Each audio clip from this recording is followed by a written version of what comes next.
తెలంగాణ రాష్ట్రంలో కొత్త రాజకీయ శక్తిగా వస్తామని చెప్పినట్టుగానే వచ్చామన్నారు టీఆర్ఎస్ అధ్యక్షురాలు కవిత. హైదరాబాద్ బషీరాబాద్ ప్రెస్ క్లబ్ లో టీయూడబ్ల్యూజే ఆధ్వర్యంలో నిర్వహించిన మీట్ ది ప్రెస్ కార్యక్రమంలో పాల్గొన్న కవిత మీడియాతో మాట్లాడారు. అన్ని అడ్డంకులను దాటుకొని తెలంగాణ రక్షణ సేన పేరుతో రాజకీయ ప్లాట్ఫామ్ను ఏర్పాటు చేస్తున్నామన్నారు.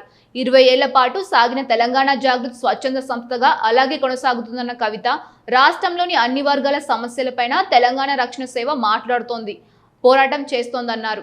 తెలంగాణ సాధించుకున్న తర్వాత మనం సర్వోదయ తెలంగాణ కావాలనుకున్నామని, ఇప్పుడు మేము సర్వోదయ తెలంగాణ లక్ష్యంగా ముందుకు వస్తున్నామన్నారు. ప్రతి ఒక్కరి జీవితంలో వెలుగులు నిండడమే సర్వోదయ తెలంగాణ లక్ష్యమన్న ఆమె, సర్వోదయ తెలంగాణ సాధించడం కోసం మేము పాంచజన్య అనే 5 అంశాలను తీసుకున్నామన్నారు.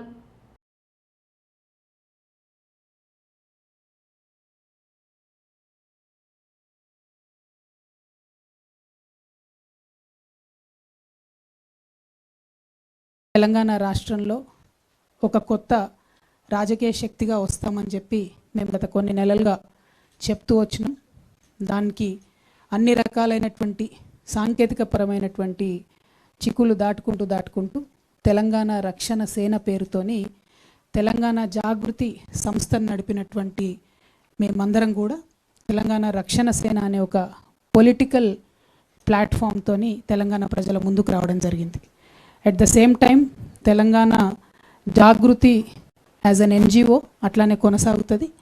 Telangana Rakshana Sena as a political party Telangana ప్రజలకు ఒక ప్రశ్నించే గొంతుకగా, వారి సమస్యలను ఎత్తి చూపేటటువంటి వేదికగా, అది ప్రతిపక్షాలైనా పాలక పక్షాలైనా జరుగుతున్నటువంటి వర్ధమాన కాలానికి సంబంధించినటువంటి అన్ని అంశాల మీద, గతంలో జరిగినటువంటి అన్యాయాల మీద, కోల్పోయిన అవకాశాల మీద, అన్నిటి మీద కూడా మాట్లాడుతుంది. అయితే తెలంగాణ రక్షణ సేనగా మేము ప్రధానంగా కోరుకునేది సర్వోదయ తెలంగాణ సాధించాలని మా లక్ష్యం. సర్వోదయ తెలంగాణ అంటే ఏంటి? సర్వులకు ఉదయం రావాలి, అందరి జీవితాల్లో వెలుగులు రావాలి.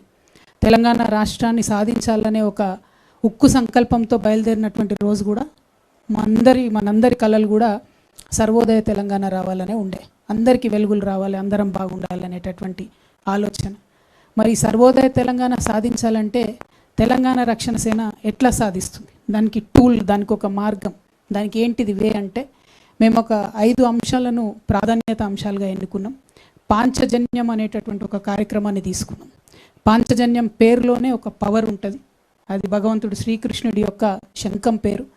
ఆయన ఎప్పుడైతే అధర్మం పైన యుద్ధం చేయాలనుకున్నాడో ఆ సందర్భంలో యుద్ధ బేరి మోగించడానికి వాడినటువంటి శంఖం. కాబట్టి ఇవాళ తెలంగాణ రాష్ట్రంలో ఉండేటటువంటి అనేక పరిస్థితుల మీద మేము ఒక యుద్ధ బేరి మోగించి ముందుకెళ్ళి ప్రజల పక్షాన నిలబడి ప్రజల కోసం పనిచేయాలనుకుంటున్నాం. కాబట్టి పాంచజన్యం అనేటటువంటి పేరుతోని 5 ప్రాధాన్యత అంశాలను ఎంచుకొని ఇవాళ ప్రతిపక్షంలో ఉన్నాం కాబట్టి పాలక పక్షాన్ని 5 అంశాల మీద ప్రశ్నిస్తూ